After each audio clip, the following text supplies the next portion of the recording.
Okay, now we've managed to get the product all the way through the line. You can actually see the product coming up. So if you want to get rid of your water, you can actually do that. I've done it into a bucket, but you can actually do it outwards onto the ground. But once the product starts coming through, you're ready to go. So the product itself, the idea is to do tight circles.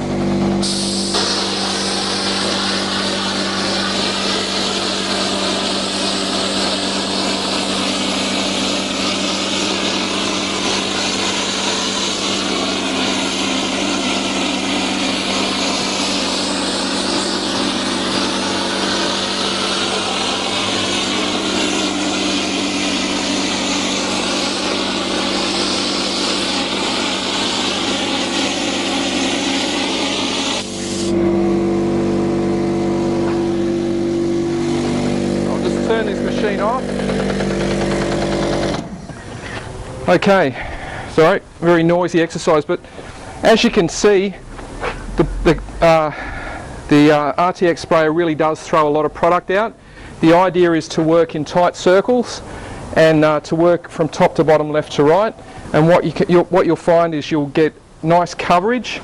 Now that's probably enough coverage for your first coat. Then what you want to do, let that dry and then come over again with your second coat to make sure that you've got nice even coverage. Now as this dries, if there's any areas that are a little bit thin, you will be able to see through them slightly. But once this is dry, if it's thick enough, which is 1.5mm dry film, you won't be able to see the substrate that's underneath. So that's just a quick demonstration, shows you how quickly you can get large volumes of product on if you're doing retaining walls. Or large sections of brick and block work. The idea is just to keep up the tech sprayer by topping up the hopper. There's a number of different tip settings.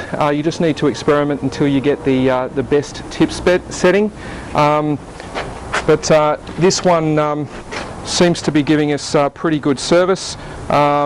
If you've got too large a tip on, you're going to get more splatters rather than a constant spray. So that's the best type of pattern, where you're just starting to get these little dimples and build up, because it means that you're throwing enough product on there. You're not trying to atomize it, you're trying to really throw lots of product onto the wall.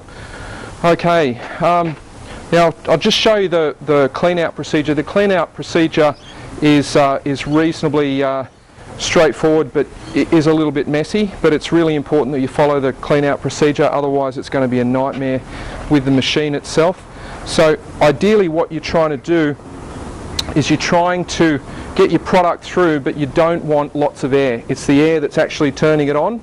So the idea is to take your line off your spray gun,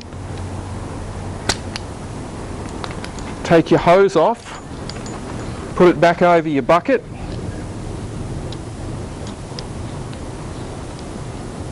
and what this allows you to do is take everything that's excess in the hopper and get it back into your bucket. And just release the pressure there.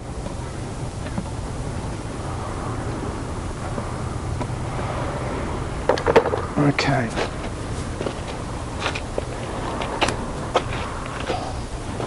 So by turning the machine on, it'll just pump everything out.